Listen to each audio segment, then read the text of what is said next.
Hey, college sports fans. Coach Dabo Swinney and the Clemson Tigers administration gave some drugstores a run for their money with the long list of receipts that they presented on Friday. Absolutely amazing documentation of the case of tampering with portal signee Luke Ferrelli, linebacker, very promising. Had a terrific freshman season at Cal, got to Clemson, enrolled in classes, was on campus, had his scholarship signed, and did not last even a week, I don't think, before moving on to another program. The allegations are detailed, they are plentiful, and we're going to get into several aspects of it with our analysis. We've had a little time to stew on this, mostly because we haven't had a chance to meet up in person, Daniel and I, the other co-founder of the Reign Supreme Volley podcast, by the way, season 4. We are going to take a look at all of this. In fact, we weren't even able to get together today, so we've done some separate segments, but it'll be very familiar to you, the back and forth that we tend to do on this podcast and building on each other's points. I'm going to let Daniel get things kicked off with his first point right here, which is really going to talk about why it's high time that this took place. I'm Daniel Shirley. Bill, this is something like I've never seen Friday. And I think I texted you that. I texted a couple of people that Friday afternoon as I was watching this. I texted some people Saturday to try to get their thoughts in the business, both journalists and coaches, ADs, administrators, that kind of thing. And I told a couple of people if somebody did a coach's reaction to this news conference, I would watch every second of it or read every second of it if they did a story on it. Either way, video or a story, it would catch my attention for sure. I thought that what we were seeing Friday was an inflection point, at least hope it's an inflection point, that something is going to change. Will that be the case? I don't know. I got a text from an administrator Saturday morning after I asked them the question, what does this mean? What are people saying about this? What do they do? Are they talking about it? And he said, everybody's talking about it. The NCAA won't do anything about it. So, we'll see if that's the case. I hope it's not true. I hope it is an inflection point. I hope that this, maybe the Duke lawsuit against Darren Mensah and about him transferring to Miami, some of these other things, I hope that they kick off some things to actually, change some rules or create some rules or give the NCAA some teeth again. Whatever the case is, that's what you hope kind of comes out of this. Now we got to see if that's the case. I don't know if it is. What we've seen from the NCAA the last decade would kind of lead you to think that it's not, but you hope that it is, because if not, as Dabo said on on Friday, then we have no rules, we have no governorship. So there's nobody in charge. There's nobody overseeing college sports, and I thought it was funny that Alabama had a basketball player who was on a G League roster the week before playing on its roster Saturday, and then they lost. I thought that was the best part of the whole thing. I kind of enjoyed that. So, we'll see where all this goes. Yeah, there's not much to add there. I would add that this has happened a year previous as well, not just Ferrelli this year with Clemson and Ole Miss, not just Mensah this year with Duke and Miami. Also Xavier Lucas, we mentioned him in previous episodes, having left Wisconsin after signing there, not even using the portal to go to Miami, played this past season. Case still in court over that. So definitely time to act, NCAA. There's a trend afoot here. There are also, smaller colleges who are suffering this. It's not really getting the spotlight the way that the three major cases that we're talking about here have been, headline getting and attention getting for fans and for journalists covering the sport, beat writers having something to cover. But those are national beat writers chasing audiences that belong to major programs. It's happening elsewhere, folks. And it really isn't I don't want to say fair, but it really isn't a smart way to run a sport. I mean, coaches do need to know how many years a player is under contract for. They need to know that once a guy has been signed and brought in and taken out of the portal, that he's going to stay for the amount of time that's been signed to. And granted, the NIL and or rev share portions of the agreement between Clemson and Ferrelli had not been signed. He had signed a scholarship offer. He had gotten into class. These are things that say, hey, you're here.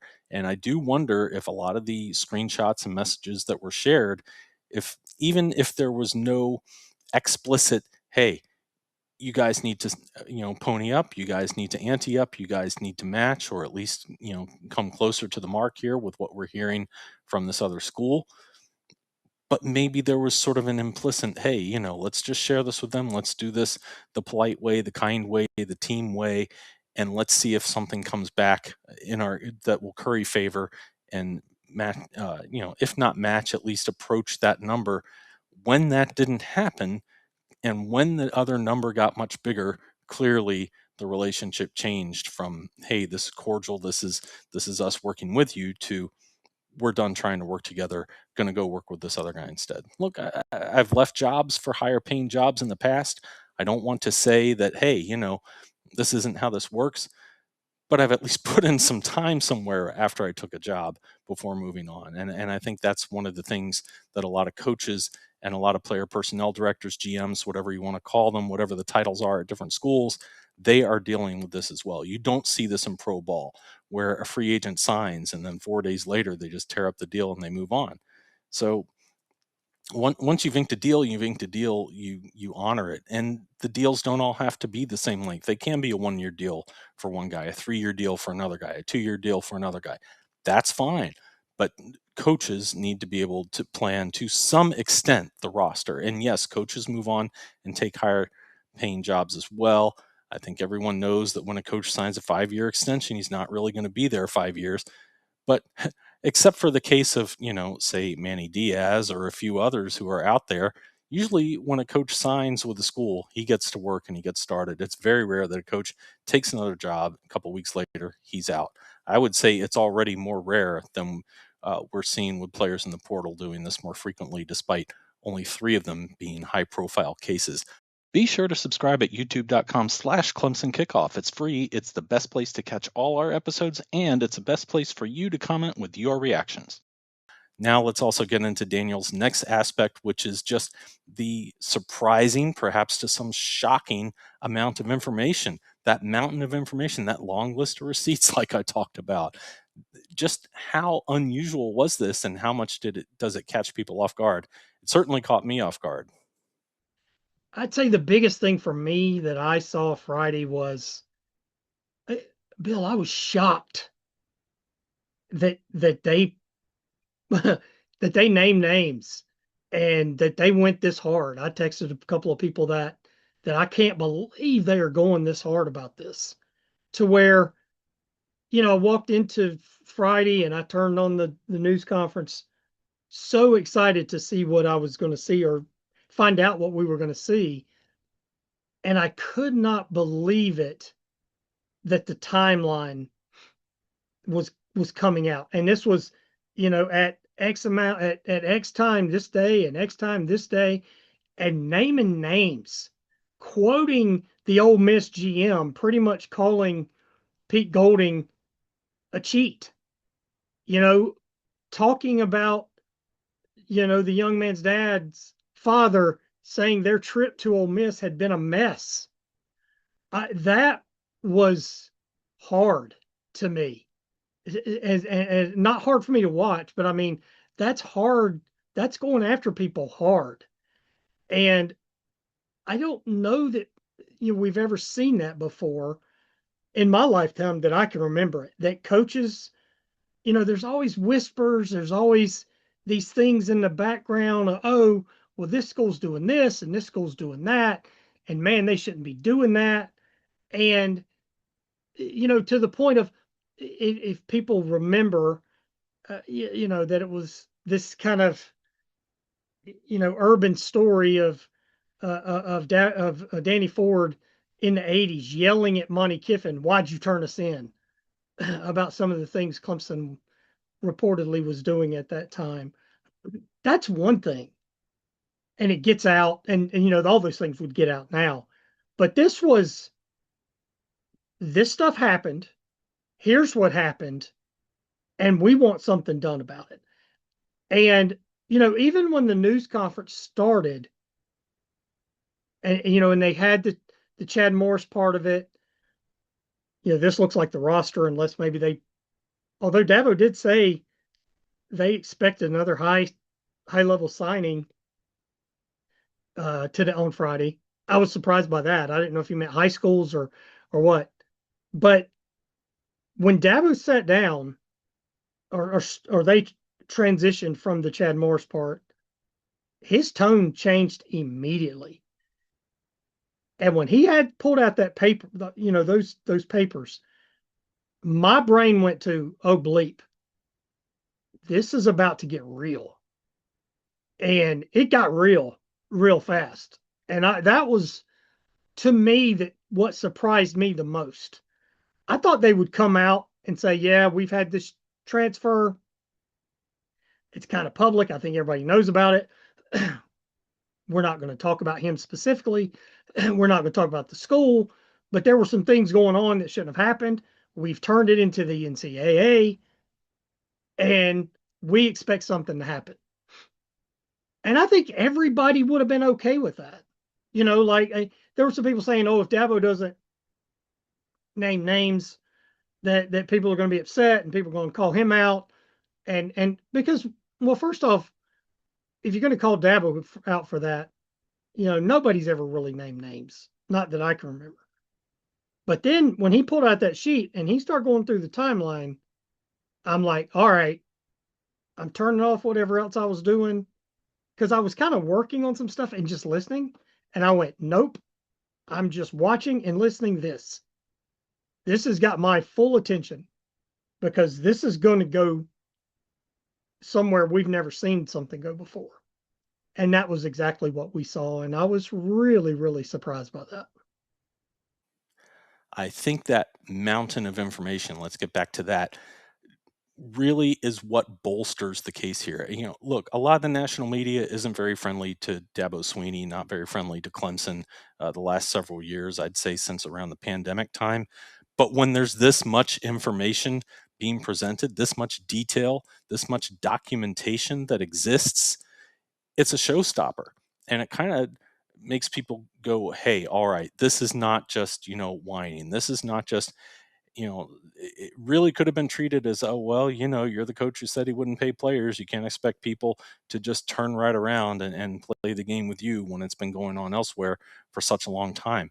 But what happened in this instance involving Luke Ferrelli, involving Ole Miss, involving these detailed allegations and documented allegations that are being presented with so many tentacles and so many names and so many instances, timestamps, all of it, that is what gets people's attention and says, all right, hey, yeah, this is a jaw dropper. This is not the way a sport can be run effectively and provide value, not just to the players, not just to the coaches, not just to the schools, but to the fans who want to follow, who want to say, hey, all right, let's celebrate. We got this guy signed. And then a few days later, oh, what happened to that guy? I just heard he was signed. What are you doing telling me that he's not going to be player for that team anymore? In this case, the Clemson Tigers, when we're talking about Luke Ferrelli, Duke with Darian Mensah, others, back to Xavier Lucas from Wisconsin last year. Once again, I'll mention him.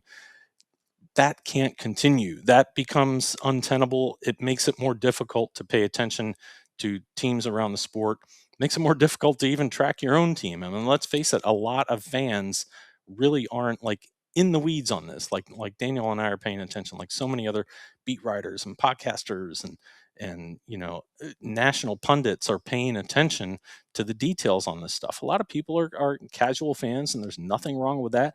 They want to be there on game day, cheer loud, have a good time, tailgate with everybody, catch up and pay attention to every play in the game. However, it makes it tougher, and I don't know that that's really going to be something that the sport can sustain. How long is it going to have to sustain it? I do think this is a temporary thing. I don't think this will last forever.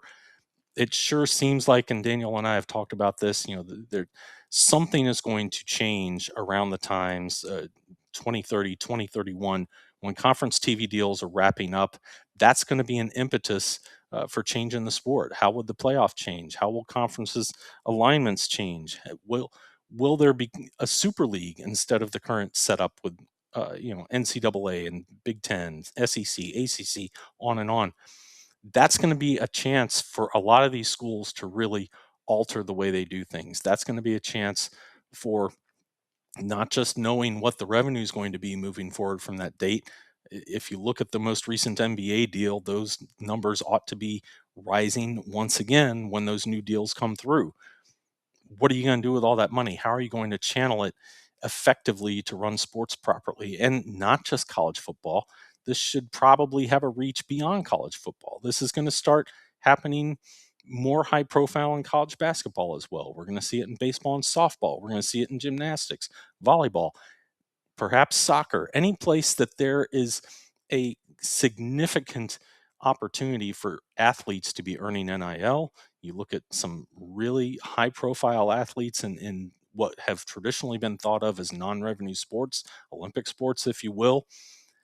That's all going to be affected by this. And now the rev share is going to affect, hey, if you can bring in a terrific gymnast, volleyball player, lacrosse player, that's a chance to raise the profile of your school. What is the rev share that you can add on to the NIL that these players are going to be receiving? If you want to bring in a face with a huge social media following to really elevate your program, these things are going to start happening more and more and more. And this really needs to be dialed in before it becomes even a larger mushroom cloud than it already is. Connect with us on social media. That's at Clemson Kickoff. Whether you're on Twitter, Instagram, Blue Sky, or Facebook, you'll find us there.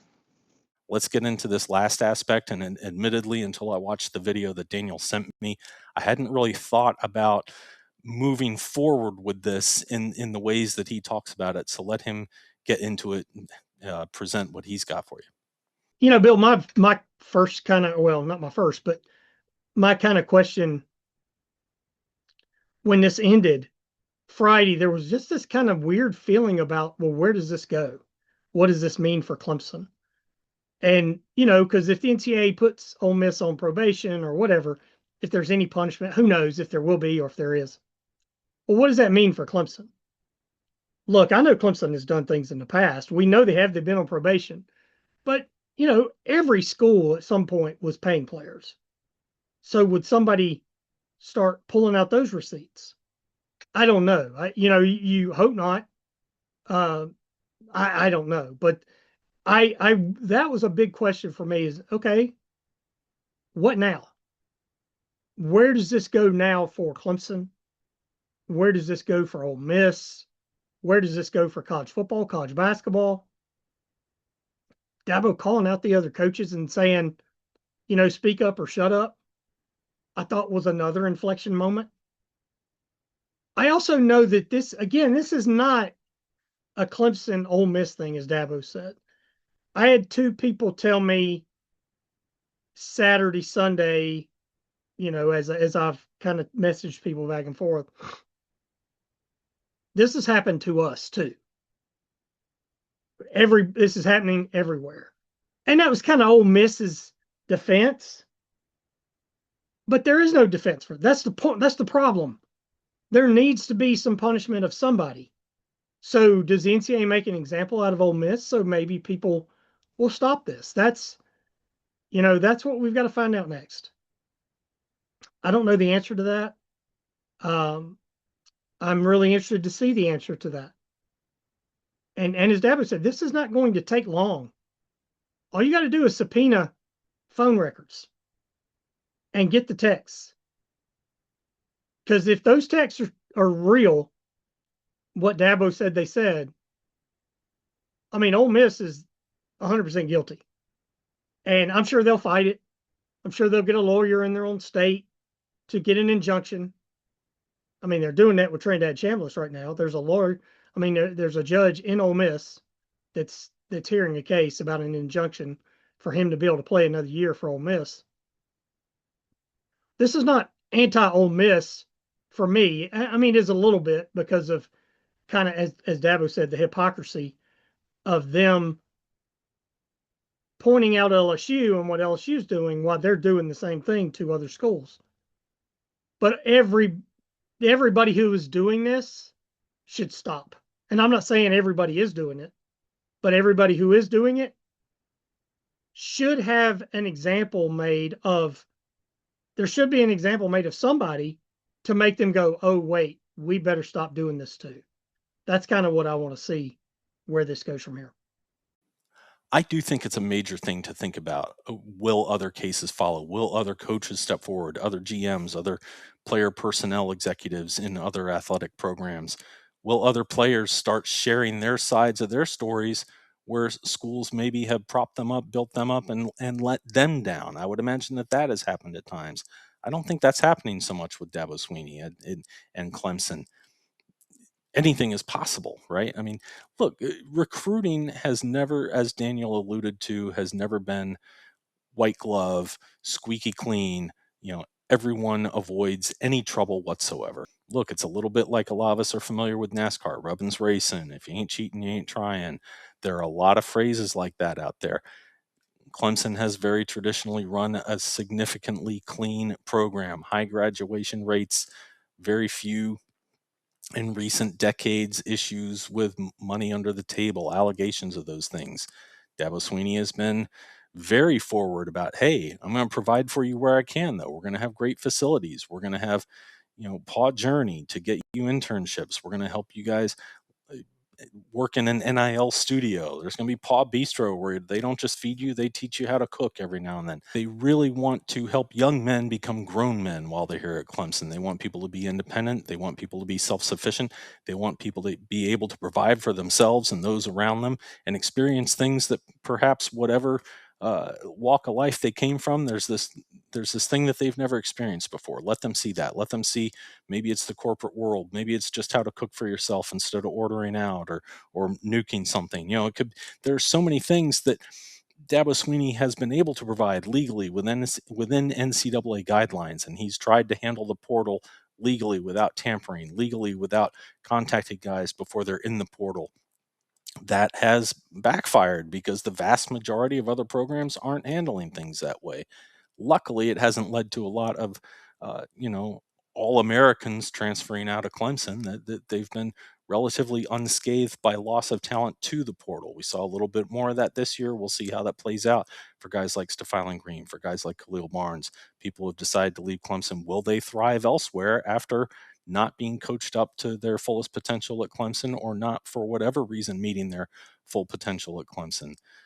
We're going to find out how many other coaches, how many other ADs, how many other players elsewhere are willing to step up and tell their sides of the story and stand up for how they feel the portal has worked or not worked for them. And that's going to be something the NCAA is going to have to address, or you're going to potentially see the NCAA at greater risk of potentially being swallowed up by a super league if they don't become more effective at running and governing their own sports. That is what we've got for you. I hope this format has been good for you. I hope you will jump in the comments. Let us know what you've been thinking about all this. We're out of the heat of the moment now for the most part, with Dabo Swinney and Graham Neff having gone through the things that they went through. There's been a little more time to talk. Jump in these comments. Let us know what you're thinking. Hit us up on social media. Let us know how you feel about all this. Until our next episode, I'm Bill Zimmerman. I'm Daniel Shirley. Go Tigers. And actually go Dabo Swinney after what we saw on Friday.